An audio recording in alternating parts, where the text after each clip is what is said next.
أما بعد فأعوذ بالله من الشيطان الرجيم بسم الله الرحمن الرحيم إن الله لا يغير ما بقوم حتى يغيروا ما بأنفسهم صدق الله العلي العظيم۔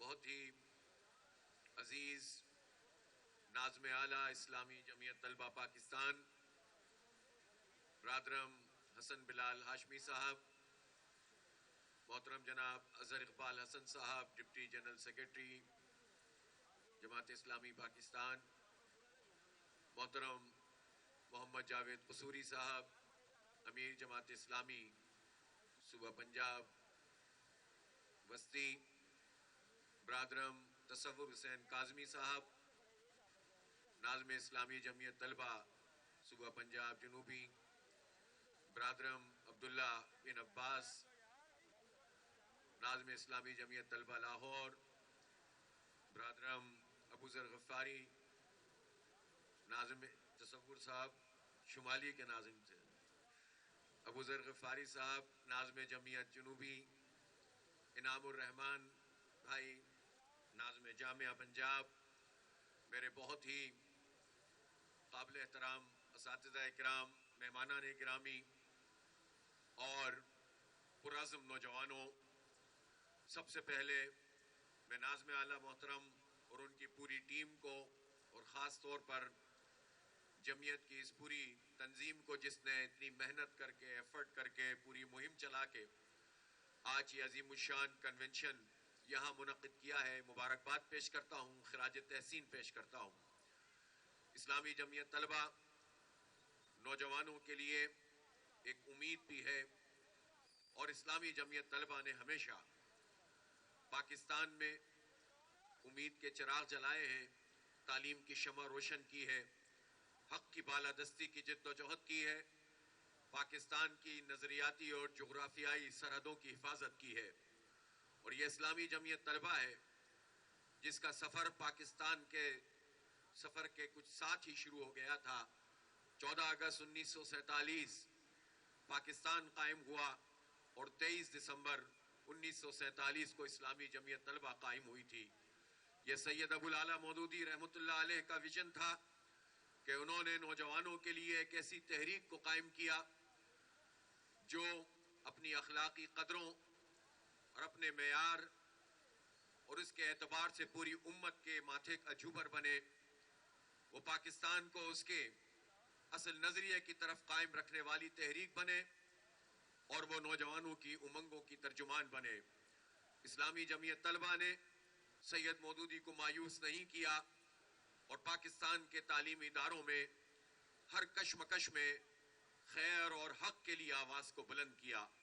پاکستان بنا پاکستان کے نظریے پر تھا، پاکستان لا الہ الا اللہ محمد الرسول اللہ کی بنیاد پر وجود میں آیا تھا، اور یہ لا الہ الا اللہ محمد الرسول اللہ اس کی اور اس کے نظام کی تمنا تھی، اور یہ وہ طاقت تھی جس نے پورے بر صغیر میں لوگوں کو ایک کر دیا تھا۔ آپ جانتے ہیں کہ پاکستان تو ان علاقوں میں قائم ہوا جہاں مسلمانوں کی اکثریت تھی، لیکن پاکستان کی تحریک صرف یہی نہیں چلی جہاں مسلمانوں کی اکثریت تھی، بلکہ جہاں مسلمان اقلیت میں تھے وہ بھی تحریک میں آگے آگے تھے۔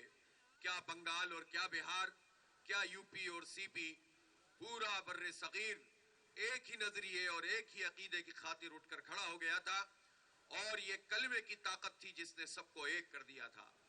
زبانیں تو سب کی جدا جدا تھیں، علاقے تو سب کے علیحدہ علیحدہ تھے، قبیلے اور برادریاں تو اس وقت بھی موجود تھیں، لیکن ان سب چیزوں کو جوڑنے والی طاقت اس کلمے کی طاقت تھی، اور یہ تمنا مسلمانوں میں پیدا ہوئی تھی کہ ہمیں ہماری شناخت ملے گی، ہمیں ہمارا دین ملے گا، ہمیں ہمارا نظام ملے گا، اور اسلام ایک نظام کا نام ہے جس میں عدل اور انصاف کی حکمرانی ہوتی ہے، جس میں غریب اور امیر کے درمیان اگر معاشی اعتبار سے کوئی فرق ہو بھی تو عدل کے اعتبار سے کوئی فرق نہیں ہوتا، تعلیم میں تفریق نہیں کی جاتی، بنیادی انسانی حقوق سب کے ایک جیسے ہوتے ہیں، اور دولت کی بنیاد پر چیزوں کی تقسیم نہیں کی جاتی ہے۔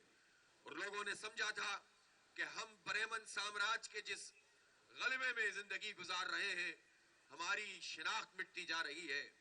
لوگوں نے تمنا کی تھی کہ 300-400 سال کے پہلے ایسٹ انڈیا کمپنی اور پھر انگریز کے براہ راست راج نے اس پورے بر صغیر کو برباد کر کے رکھ دیا ہے. آپ کو پتا ہونا چاہیے کہ انگریزوں کی آمد سے پہلے اس بر صغیر میں تعلیم کا تناسب بھی بہت زیادہ ہوتا تھا.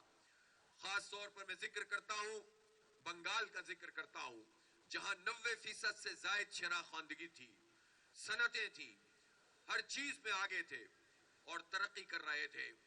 لیکن انگریز سامراج نے لوگوں کو تقسیم کیا، جاگیرداری اور وڈیرا شاہی کو پروموٹ کیا، جگہ جگہ راجواڑے بنائے اور بڑے بڑے جاگیرداروں کی خرید و فروخت کر کے مقامی لوگوں کو غلام بنانا شروع کر دیا.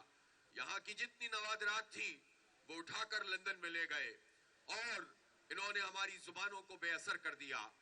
اردو زبان کی جو اہمیت تھی اس کو ختم کیا. اس سے پہلے عربی اور فارسی کو تباہ کیا اور انگریزوں نے اپنی زبان کو یہاں کی تعلیمی زبان بنانے کی کوشش کی، یہاں کی تہذیبی زبان بنانے کی کوشش کی. اور یہ معاملہ صرف لینگویج کا نہیں تھا، پوری تہذیب اور ثقافت کا تھا، پورے ذہنی تسلط کا تھا.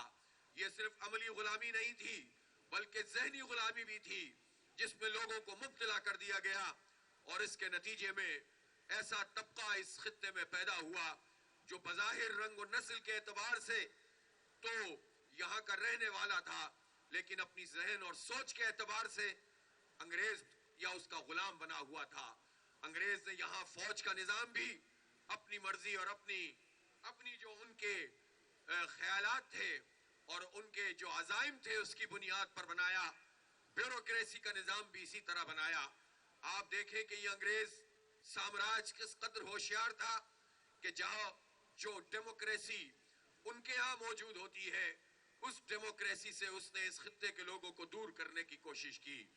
وہاں جو بیوروکریٹ تیار ہوتا ہے اس کو یہ سکھایا اور بتایا جاتا ہے، اس کی ٹریننگ میں یہ بات ہوتی ہے کہ تم قوم کے خادم ہو، قوم حاکم ہے اور جمہوری طریقے سے قوم کو حاکمیت اور اقتدار حاصل ہے. لیکن وہی انگریز یہاں جب تربیت بیوروکریٹ کی کرتا تھا تو اس نے یہ بات ذہنوں میں بٹھائی کہ ہم تمہیں حاکم بنا رہے ہیں، اس بر صغیر کے لوگوں کے اوپر تھوڑے سے بیوروکریٹ حاکم ہوں گے، باقی پوری قوم خادم ہوگی. اور خادموں اور غلاموں سے جس طرح سلوک کیا جاتا ہے یہ بیوروکریٹ وہ سلوک یہاں کے لوگوں سے کیا کرتے تھے. انگریز تو یہاں سے چلا گیا، پاکستان بڑی قربانیوں کے بعد بن گیا، لیکن نظام وہی کا وہی رہا ہے، وہی بیوروکریسی کا مائنڈ سیٹ ہے. اچھے برے لوگ تو وڈیروں اور جاگیرداروں میں بھی آ جاتے ہیں، فوج کے جرنیلوں میں بھی اچھے لوگ مل جاتے ہیں، لیکن مسئلہ دماغ کا ہے، مائنڈ سیٹ کا ہے. ان جرنیلوں کا مائنڈ سیٹ قوم کے اوپر حاکمیت کرنا ہے، قوم کو بندوق کے ذریعے سے غلام بنانا ہے، اپنی مرضی کا نظام اور اپنی مرضی کے فائدے حاصل کرنا ہے اور قوم کو خادم سمجھنا ہے. اسی طرح بیوروکریسی کا ذہن اسی نہج پر ڈالا گیا ہے کہ تمہارے ذریعے سے ہم قوم کو کنٹرول کرتے ہیں. اور تیسرا طبقہ جو اسٹیبلشمنٹ کا ایک بڑا پارٹنر ہے، اگرچہ جونیئر پارٹنر ہے، وہ جاگیرداروں اور وڈیروں کا طبقہ ہے. یہ جاگیردار اور وڈیرے، یہ بڑے بڑے سرمایہ دار، یہ بیوروکریٹ اور جرنیل، ان کا ایک کنسورشیم ہے جو اس ملک کے اوپر اقتدار کے اوپر قائم ہے اور اس نے قوم کے 98-99% لوگوں کو غلام بنا کر رکھا ہوا ہے. یہ تھوڑے سے لوگ آپس میں رشتہ دار بھی ہوتے ہیں، ان میں یہ طے کر لیتے ہیں ایک فوج میں جائے گا، ایک بیوروکریسی میں موجود ہوگا، ایک پارٹی میں ہوگا، ایک دوسری پارٹی میں ہوگا. پارٹیاں بدل جائیں گی لیکن نظام وہی رہے گا، لوگ وہی رہیں گے، خاندان وہی رہیں گے. اسی لیے ان کو الیکٹیبل کہا جاتا ہے. یہ اپنی جاگیرداری کے تسلط کی اور طاقت کی بنیاد پر، یہ اپنی دولت اور اپنی ملوں کی طاقت کی بنیاد پر لوگوں کے اوپر حکمرانی کرتے ہیں. اس لیے پہلی بات جو نوجوانوں کو سمجھنی ہوگی کہ مسئلہ صرف یہ نہیں ہے کہ ہم اپنے حقوق کی بات کر رہے ہیں، ہم تعلیمی حق کی بات کر رہے ہیں، ہم صحت کے اور علاج کے بنیادی حق کی بات کر رہے ہیں، ہم انفراسٹرکچر ٹھیک کرنا چاہتے ہیں، ہم عزت اور روزگار چاہتے ہیں، ہم بہترین ٹرانسپورٹ چاہتے ہیں، ہم بنیادی انسانی حقوق چاہتے ہیں۔ اس سے بھی بڑی بات یہ ہے کہ ہم نظام کی تبدیلی چاہتے ہیں۔ نظاموں کی کشمکش میں ایک نظام دوسرے نظام کو تبدیل کرتا ہے۔ اس نظام کو چلانے والوں نے نعوذ باللہ خدا کی حیثیت حاصل کر لی ہے، اپنی مرضی سے پوری قوم کو اور پوری قوم کے نوجوانوں کو لے کر چلتے ہیں۔ لہذا اپنے اندر ایک حوصلہ پیدا کریں، مطالعہ کریں، پڑھیں اور دیکھیں کہ کس طرح سے حالات کو تبدیل کیا جائے گا اور کیسے اس نظام کو بدلا جائے گا۔ نظام کی تبدیلی کی یہ تحریک جماعت اسلامی ہے، اسلامی جمعیت طلبہ اس کا ہراول دستہ ہے۔ اسلامی جمعیت طلبہ کو ایک انڈیپینڈنٹ حیثیت بھی حاصل ہے۔ اسلامی جمعیت طلبہ ایک ڈیموکریٹک پارٹی ہے۔ پروپیگنڈا جمعیت سے متعلق کیا جاتا ہے، میں یہ ضرور مانتا ہوں نوجوان ہوتے ہیں، غلطیاں تو بڑے بڑے کرتے ہیں، ملک کو چلانے والے غلطیاں کرتے ہیں، ملک توڑ دیتے ہیں، ملک کو کے اوپر حکمرانی کرنے والے انسانوں کے حق کو مارتے ہیں، کوئی انہیں نہیں پوچھتا۔ لیکن 2 اور 3 واقعوں کو بنیاد بنا کر کہا جائے کہ یہ طالب علم بہت غلط ہوتے ہیں، تو میں یہ کہنا چاہتا ہوں کہ اسلامی جمعیت طلبہ ایک ڈیموکریٹک فورس ہے۔ 1947 سے لے کر آج تک 78واں سال ہے اور کبھی ایسا نہیں ہوا کہ جمعیت کے ناظم اعلیٰ کا انتخاب نہ ہوا ہو۔ آج ایک ناظم اعلیٰ، کل دوسرا ناظم اعلیٰ، انسٹیٹیوشن کو قائم کیا ہے، شخصیات کا طواف نہیں کیا ہے۔ بڑی بڑی پارٹیوں کو ہم دیکھتے ہیں کہ آپ کو ایک خاندان نظر آتا ہے، باپ کے بعد بیٹا، بیٹے کے بعد بیٹی، بیٹی کے بعد شوہر، پھر ان کی اولادیں، پھر ان کی اولادیں، اور یہ پارٹی کہلاتی ہے۔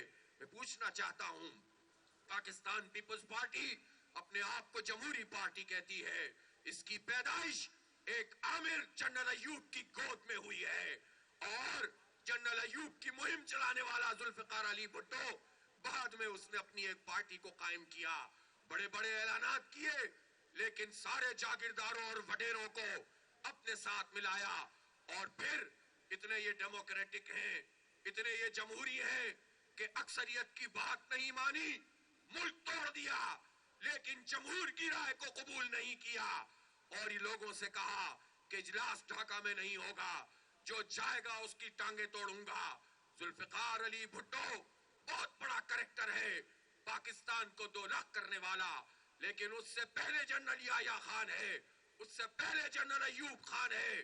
اس ملٹری اور سول بیوروکریسی نے ہمارے بنگال کے لوگوں کو کبھی بھی وہ حیثیت نہیں دی جو ان کی حیثیت تھی۔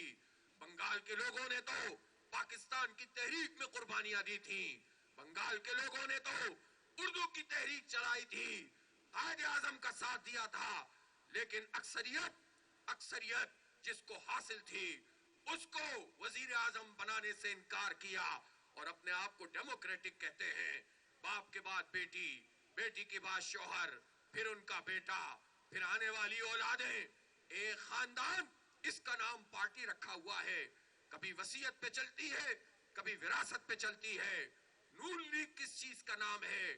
وہ بھی خاندان کا نام ہے، چند خاندان کے لوگ ہیں اور باقی سارے ان کے ماتحت لوگ ہیں، اور انہی کے آگے پیچھے گھومتے ہیں، انہی کے خاندان کے لوگوں کی خوشنودی حاصل کرنے کے لیے سب کچھ قربان کرتے ہیں، پھر بھی کبھی صدر نہیں بن سکتے، پھر بھی کبھی چیئرمین نہیں بن سکتے۔ تو جب یہ پارٹیاں جو اپنے آپ کو جمہوری بھی کہتی ہوں، جو اپنے آپ کو عوامی بھی کہتی ہوں، اور جو اقتدار میں بھی آتی ہوں، ان میں کوئی جمہوریت موجود نہیں ہے، کوئی انتخاب نہیں ہوتا۔ جماعت اسلامی کی بات تو ابھی ایک طرف رکھیے، میں تو طلبہ کی بات کر رہا ہوں، اسلامی جمعیت طلبہ کی بات کر رہا ہوں۔ 78 سال سے ایک سال بھی ایسا نہیں گزرا جب انتخاب نہ ہوا ہو، جب عامروں نے جمعیت پر پابندی لگا دی تھی اس وقت بھی انتخاب ہوتا تھا، اور صرف ناظم اعلیٰ کا انتخاب نہیں، تمام صوبوں کا، تمام مقامی جمعیتوں کا، تمام یونیورسٹیوں کا، تمام کالجوں کا نظم تبدیل ہوتا ہے۔ یہ ڈیموکریسی ہے، یہ جمہوریت ہے۔ کوئی لائے اور سامنے آئے اور بتائے اور کرے اسلامی جمعیت طلبہ کا مقابلہ جمہوریت کے میدان میں، تمہیں شکست فاش ہو جائے گی، مقابلہ نہیں کر سکو گے۔ یہ اسلامی جمعیت طلبہ ہے، طلبہ حقوق کے حوالے سے بڑی بڑی تحریکوں کو چلایا ہے، اور جب طلبہ یونین کے انتخاب ہوتے تھے تو جب اسلامی جمعیت طلبہ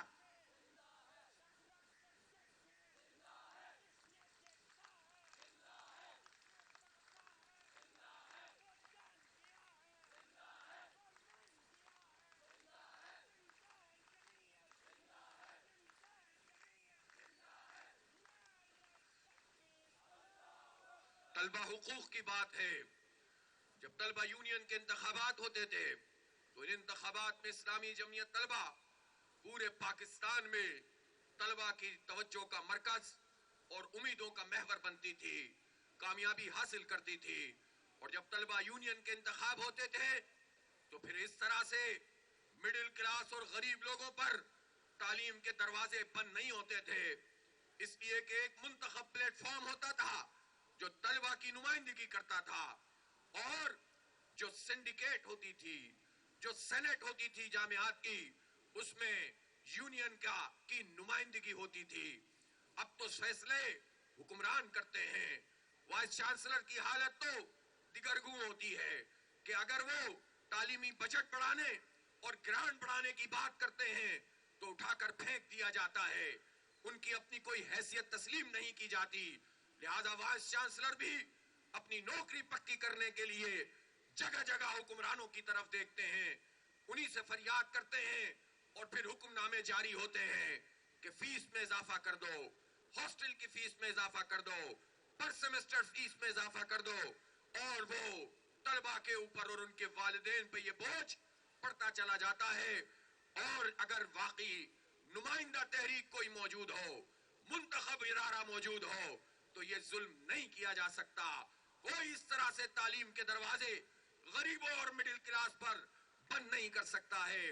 اس لیے میں کہنا چاہتا ہوں کہ طلبہ یونین جب ہوتی تھی تو اسلامی جمعیت طلبہ تمام اداروں میں بڑی کامیابی حاصل کرتی تھی، تمام جماعتیں موجود ہوا کرتی تھیں، نظریاتی جد و جہد ہوتی تھی، نعروں کا جواب نعروں سے ہوتا تھا، دلیل کا جواب دلیل سے، اور گفتگو کے جواب میں گفتگو ہوتی تھی، مباحثے ہوتے تھے، مناظرے ہوتے تھے، ادبی عدالتیں لگتی تھیں، اور طلبہ میں شعور پروان چڑھتا تھا۔ اور کتنا بڑا فائدہ تھا کہ جب یہ مڈل کلاس اور غریب لوگ جامعات میں اتنے بڑے پلیٹ فارم سے طلبہ کی نمائندگی کرتے تھے، ان کی یہ نرسری بنتی تھی، اور پھر جب یہ طبقہ مختلف جماعتوں میں جاتا تھا تو سیاست میں بھی عام آدمی کی نمائندگی ہوتی تھی، غریبوں اور مڈل کلاس کی نمائندگی ہوتی تھی، اور اس کا اثر ملک کی سیاست پہ بھی نظر آتا تھا۔ اس وقت آپ اگر تمام اسمبلیوں میں جا کر دیکھ لیں، 70 سے 80% میں بہت محتاط بات کر رہا ہوں، ارب پتی اور کھرب پتی ہیں جو اسمبلیوں کے ممبر بن کر بیٹھے ہیں، کوئی اسٹیبلشمنٹ کی بوٹ پالش کر کے فارم 47 پہ آتا ہے، کوئی اپنے علاقے کا استحصال کر کے ہاریوں اور کسانوں کو ان کو ایکسپلائٹ کر کے اپنی طاقت کے ذریعے سے الیکٹیبل بن کے اسمبلی میں پہنچ جاتا ہے۔ عام لوگوں کی نمائندگی نہیں ہے اس میں جنرل لوگوں کی نمائندگی نہیں ہے۔ 45 اور 47 کا مسئلہ تو اپنی جگہ ہے، لیکن اس پورے جمہوری پروسیس میں جو برباد کر کے رکھ دیا گیا ہے جمہوریت کی نرسری کو، طلبہ یونین کو جنہوں نے اس کا کنیکشن کاٹا ہے، تو اس کے نتیجے میں بڑی طاقت والے ہی اسمبلیوں میں بیٹھے ہوئے ہیں، اور جب یہ آ کر بیٹھتے ہیں تو پھر یہ اپنے لیے فیصلے کرتے ہیں، یہ اپنی تنخواہوں میں اضافہ کرتے ہیں۔ شرمناک عمل ہے پنجاب اسمبلی کا کہ 2 دن پہلے ان حالات میں کہ جب بجلی کے بم لوگوں پہ گرتے ہیں، ان حالات میں جب تعلیم مہنگی ہے، جب آئی ٹی کی ایجوکیشن مہنگی ہے، جب لوگوں کو بنیادی ضرورت کی چیزیں نہیں مل رہی ہیں، مہنگائی بڑھتی چلی جا رہی ہے، کھانے پینے کا مسئلہ بن گیا ہے، ٹرانسپورٹ مہنگی ہے، پیٹرول مہنگا ہے، گیس مہنگی کر دی ہے، لیکن وہیں عوامی نمائندے بنتے ہیں اپنے آپ کو، اور وزراء کی تنخواہوں میں اضافہ کیا ہے، اور کئی 100% اضافہ کر دیا ہے، ممبرز کی تنخواہوں میں اضافہ کر دیا ہے، لوٹ کے کھا رہے ہیں، تنخواہ بھی نہیں چھوڑنا چاہتے. یہ وہ ذہنیت ہے جو کبھی بھی لوگوں کو ریلیف فراہم نہیں کر سکتی. ان سے بھیک نہیں مانگنی ہے، حق مانگنا ہے، اور حق مانگنے کے لیے جدوجہد کو تیز تر کرنا ہے. نوجوان اس کام کو کر سکتے ہیں.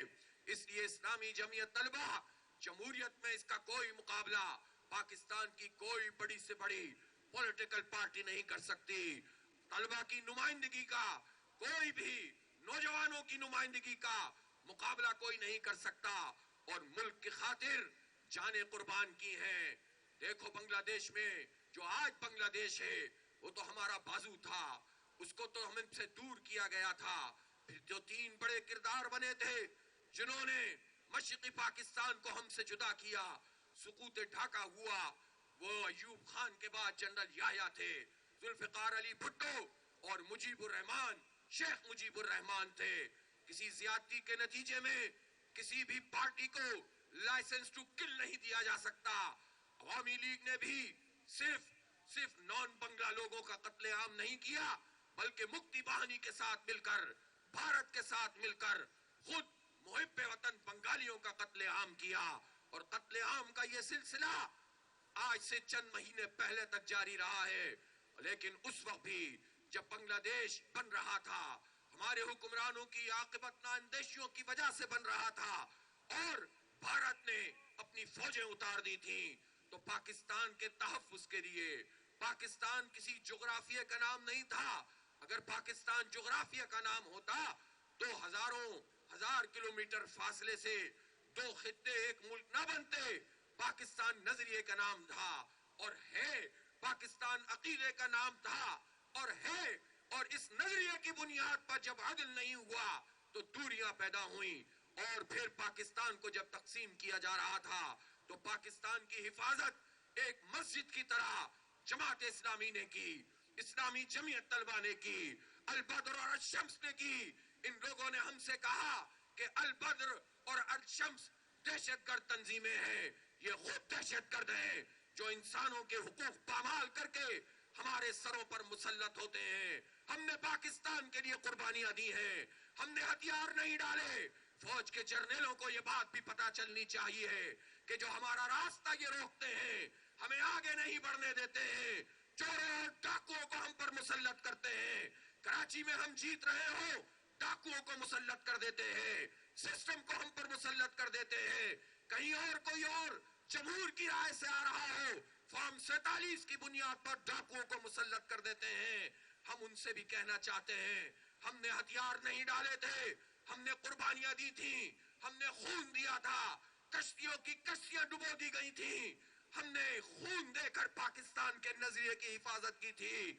تم نے 90,000 لوگوں کو ہتھیار ڈالنے پر مجبور کر دیا تھا.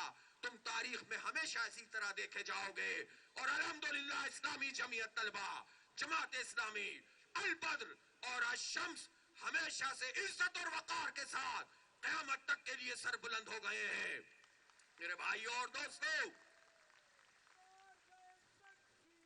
یہ اسلامی جمعیت طلبہ ہے جس نے پاکستان کے نظریاتی اور جغرافیائی سرحدوں کا تحفظ کیا ہے.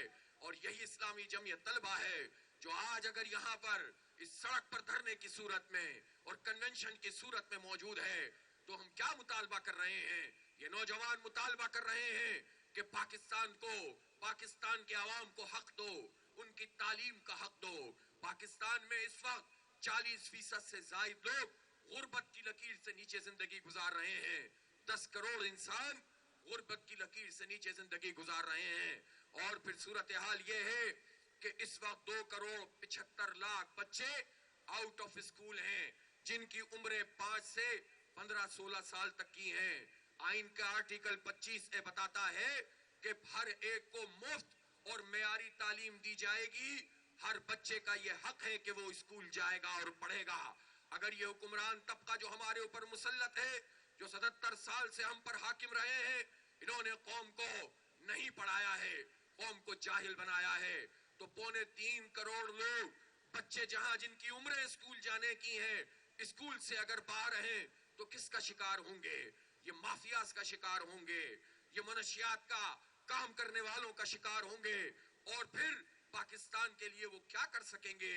اس لیے یہ حق مانگ رہے ہیں ان بچوں کا جنہیں اسکول میں ہونا چاہیے, اور یہ اپنی تنخواہیں بڑھانے والے اسمبلی کے ممبران اور حکمران انہیں اسکول نہیں بھیجتے. بہت پڑھے لکھے پنجاب کی بات کرتے تھے.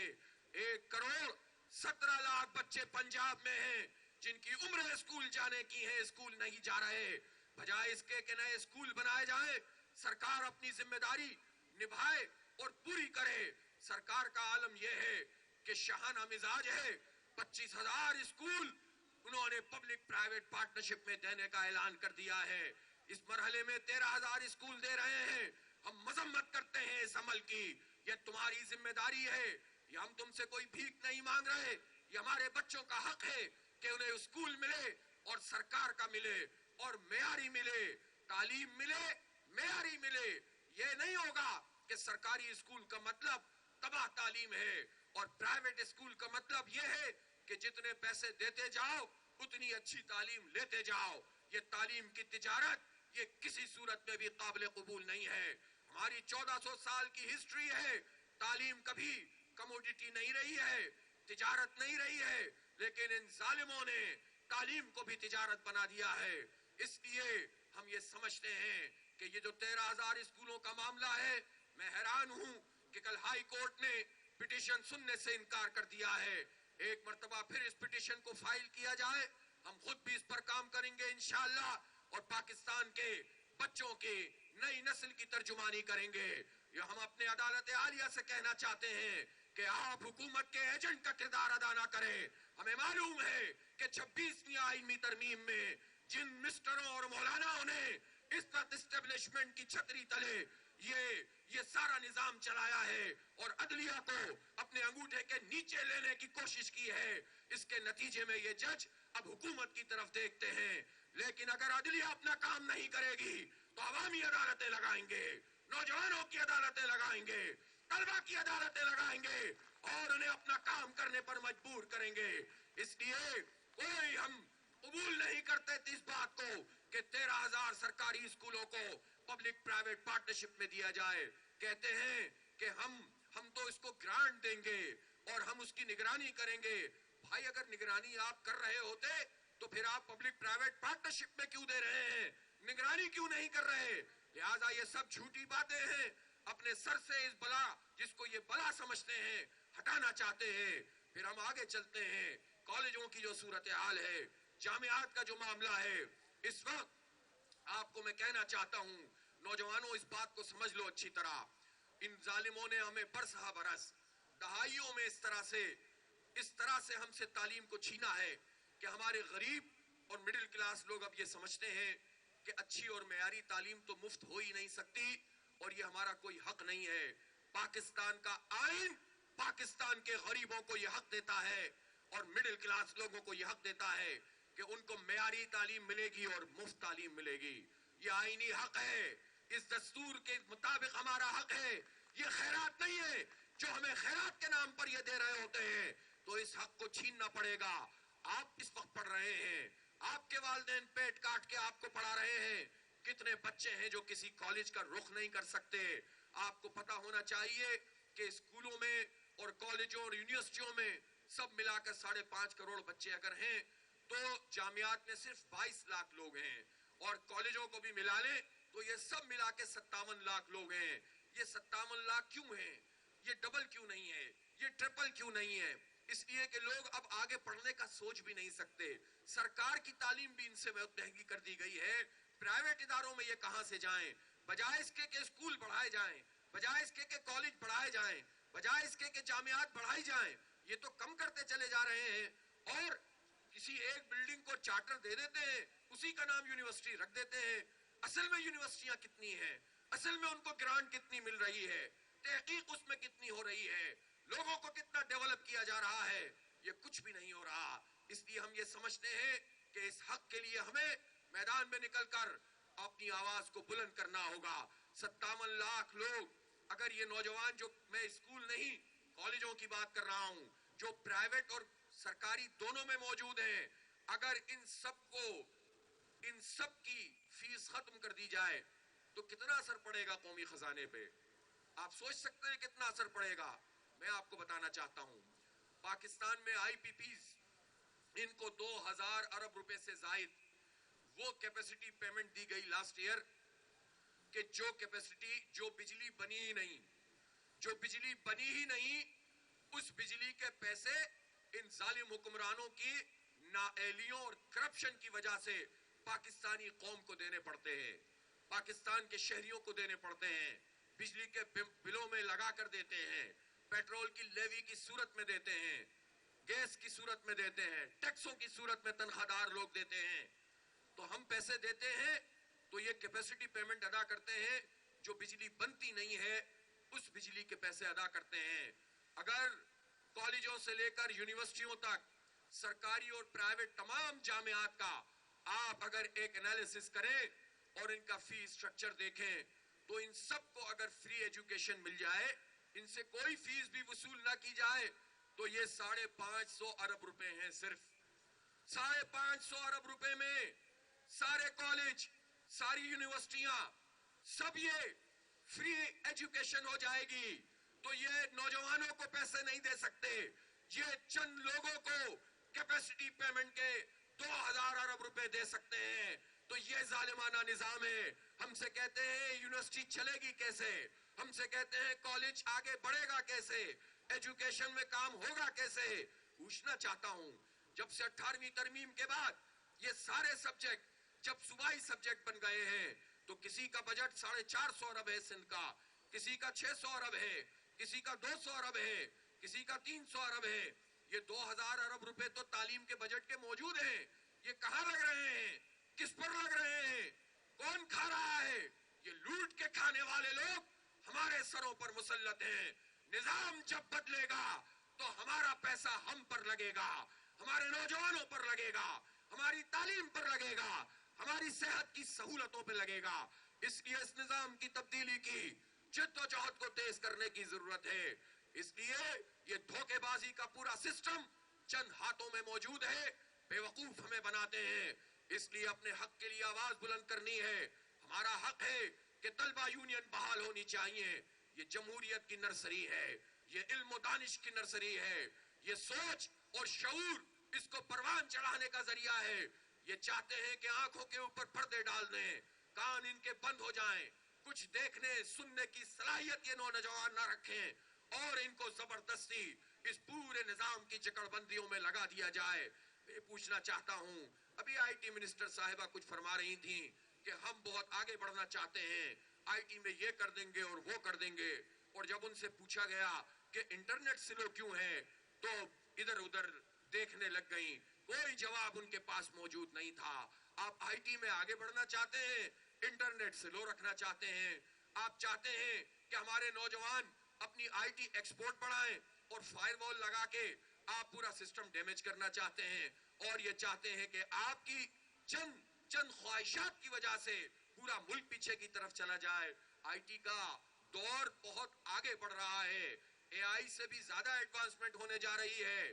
آپ کو پتا ہے کہ ایک سپر کمپیوٹر جو ڈیولپ ہو رہا ہے, صرف اس کے لیے, اس کو ٹھنڈا رکھنے کے لیے جو بہت بڑا انہوں نے سسٹم بنایا ہے, اس کے لیے 1 ملین گیلن پانی چاہیے, اور اس کے لیے 150 میگا واٹ بجلی چاہیے. وہ وہاں جا رہے ہیں, اور ہمیں کہاں پھینک رہے ہیں. ہماری اگر ایکسپورٹ آئی ٹی کی 3.2 بلین ڈالر ہے تو بہت خوش ہوتے ہیں کہ ہم نے 5% اضافہ کر دیا. ارے بھائی, اس وقت بھی پاکستان میں نوجوان جس صلاحیت کے حامل ہیں, اس آئی ٹی کی اس وقت بھی ہم 20 بلین ڈالر آرام سے کر سکتے ہیں. ذرا سی پالیسیاں ٹھیک کرنے کی ضرورت ہے, لوگوں کو انکریج کرنے کی ضرورت ہے, اسٹارٹ اپس میں ان کو معاونت کی ضرورت ہے. لہٰذا ہم اپنے حق کے لیے آگے بڑھیں گے اور جد و جہد کو تیز تر کریں گے. ہم تعلیمی تحریک لے کر چلیں گے, جہاں ہم خود اپنے حصے کے چراغ جلائیں گے, وہیں اس ظالم حکمران طبقے سے اپنا حق حاصل کرنے کے لیے آگے بڑھتے چلے جائیں گے. اسلامی جمعیت طلبہ کو میں ایک مرتبہ پھر خراج تحسین پیش کرتا ہوں کہ آپ نے ان جینوین ایشوز کو آگے بڑھایا ہے. یہ بات یہاں ختم نہیں ہونی چاہیے, یہاں سے اس کا آغاز ہونا چاہیے. پورے پاکستان میں طلبہ کی, نوجوانوں کی ترجمانی آپ کو کرنی ہے. آپ لوگوں کو لیڈ کریں گے تو لوگ آپ کے ساتھ چلیں گے. سب سے پہلی بات کہ لوگوں کو یہ شعور دیں کہ تمہیں اتنا غلام بنا دیا گیا ہے کہ تم اپنے حق کو بھی خیرات سمجھتے ہو. ہمارا حق ہے خیرات نہیں ہے کہ ہمیں فری ایجوکیشن ملے اور معیاری ایجوکیشن ملے. ہمارا نعرہ یہ ہے ایک نظام ایک نصاب, ایک نظام ایک زبان ایک نصاب, سب کے لیے ایک ہونا چاہیے. امیروں کی تعلیم الگ, غریبوں کی تعلیم الگ نہیں ہوگی. پھر چاہے امیر آگے بڑھے یا غریب آگے بڑھے ہمیں کوئی پریشانی نہیں ہے, لیکن اگر تعلیم کو بھی دولت کی بنیاد پر تقسیم کیا جائے گا تو یہ پاکستان کے آئین کی خلاف ورزی ہے اور اس سے غداری ہے. اس لیے جد و جہد تیز تر کیجئے, اپنے نظریات کو بھی پھیلائیے. اور ہم یہ سمجھتے ہیں کہ پاکستان اسلام کے نام پر بنا ہے, کلمے کے نظام عدل کی بنیاد پر بنا ہے. یہ اسی وقت پنپے گا جب یہاں اسلام کا عادلانہ نظام قائم ہوگا. ہم فرقے وارانہ اور مسلک پرستانہ سوچ کو اسلام نہیں کہتے, یہ تو اسلام کے خلاف کام کرنے والی چیز ہے. ہم دیوبندیت کی تحریک نہیں, ہم بریلویت کی تحریک نہیں, ہم شیعہ اور سنی میں لوگوں کو تقسیم نہیں کرتے, ہم سب کو جوڑنے والے ہیں. اس لیے کہ ہمارے پیارے نبی صلی اللہ علیہ وآلہ وسلم نے سب کو جوڑا تھا اور یہ دین ہمیں عطا کیا تھا. ہم قوم پرستی پہ یقین نہیں رکھتے, ہم ہر قوم کے تحفظ کی بات کرتے ہیں. ہم پختونوں کے لیے بھی بات کریں گے, بلوچوں کے لیے بھی کریں گے, پنجابیوں اور سندھیوں کے لیے بھی کریں گے, مہاجروں اور سرائکیوں کی بھی بات کریں گے, کشمیریوں اور ہزارے وال کی بات بھی کریں گے. جتنے قبیلے, جتنی برادری کسی کے ساتھ زیادتی ہوگی ہم سب مل کر اس زیادتی کے خلاف بولیں گے. لیکن ہم قوم پرستی کی بنیاد پر قوم کو تقسیم نہیں کرنا چاہتے. اور ان نوجوانوں سے بھی جو زیادتیوں کا شکار ہوتے ہیں اور انہیں پھر ایک رخ مل جاتا ہے, ان سے بھی میں کہنا چاہتا ہوں کہ نوجوانوں, کبھی بھی قوم پرست لوگوں نے لوگوں کو کوئی فلاح نہیں دی ہے, بلکہ تاریخ اس بات کی گواہ ہے جو قوم پرستی کی تحریکیں اٹھاتے ہیں اپنی قوم پر سب سے زیادہ زیادتی کرتے ہیں, قوم کا استحصال کرتے ہیں, خود اسٹیبلشمنٹ کے اعلی کار بنتے ہیں اور ہمیں آپس میں تقسیم کرتے ہیں. لڑنا ہے تو مل کر لڑیں گے. بلوچوں کا اور پختونوں کا مقدمہ, یہ پنجاب کے لوگ یہ ظرف رکھتے ہیں کہ مینار پاکستان پر کھڑے ہو کر یہ مقدمہ ہم لڑ سکتے ہیں. اسی طرح پورے پاکستان کی بات ہم خیبر پختونخوا میں بھی کریں گے اور بلوچستان میں بھی کریں گے. ہم نظریے کی بنیاد پر ایک ہوئے ہیں, ہم جغرافیے کی بنیاد پر ایک نہیں ہوئے ہیں. اس لیے سب کو ساتھ لے کر چلنا ہے. اس مسلک پرستی اور فرقہ پرستی کے جتنے بڑے بڑے بت ہیں ان سب کو گرانا پڑے گا, تبھی اسلام آزاد ہوگا. ورنہ اسلام کو یہ مسلک پرست لوگ جرح بال بنا کر رکھیں گے اور لوگوں کو بے وقوف بناتے رہیں گے. یہ قوم پرستی کے جال بچھا کر جتنے لوگ آپ کا استحصال کرتے ہیں, مل کر اپنی اپنی قوموں کا اور پوری ملت اسلامیہ کا اور پورے پاکستان کا تحفظ کرنا پڑے گا. اس لیے نوجوانوں, تقسیم ہو جاؤ گے, بے زور ہو جاؤ گے, کمزور ہو جاؤ گے, اور طاقتور وہ لوگ ہو جائیں گے جن کا آپس میں کوئی مسئلہ نہیں ہوتا. آپ ذرا حکمران طبقے کو دیکھ لیجئے, ان میں تو کوئی سندھی مہاجر نہیں, اس میں تو کوئی پختون بلوچ نہیں, اس میں تو کوئی پنجابی سرائکی نہیں. سب کا ایک اتحاد ہے. قوم کو تقسیم کرتے ہیں, خود متحد رہتے ہیں. قوم کو تعلیم سے محروم کرتے ہیں, خود اپنی اولادوں کو باہر پڑھاتے ہیں. قوم کو منشیات کا عادی بناتے ہیں, خود پنپتے چلے جاتے ہیں. میں یہ دیکھ رہا ہوں تعلیمی اداروں میں جس طرح سے منشیات پھیلائی جا رہی ہیں, ڈرگس کا استعمال ہو رہا ہے. جھانسے میں دیتے ہیں اچھے پڑھنے والے لڑکے اور لڑکیوں کو, یہ سمجھایا جاتا ہے کہ یہ نشہ کرو گے تو کنسنٹریشن تمہاری بڑھ جائے گی. بس ایک مرتبہ شروع ہوتا ہے سلسلہ اور زندگی برباد ہو جاتی ہے.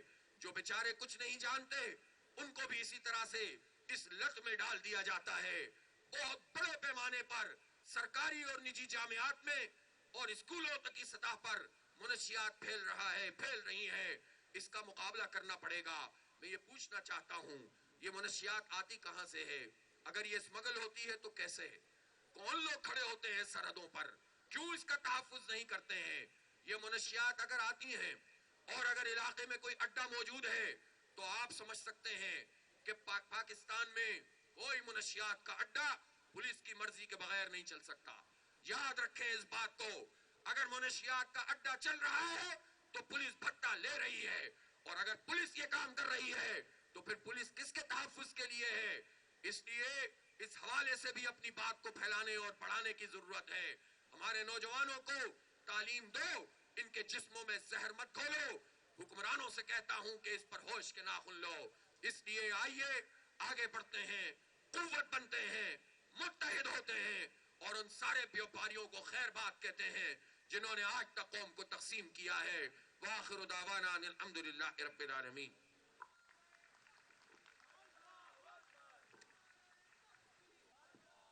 ہم انتہائی مشکور ہیں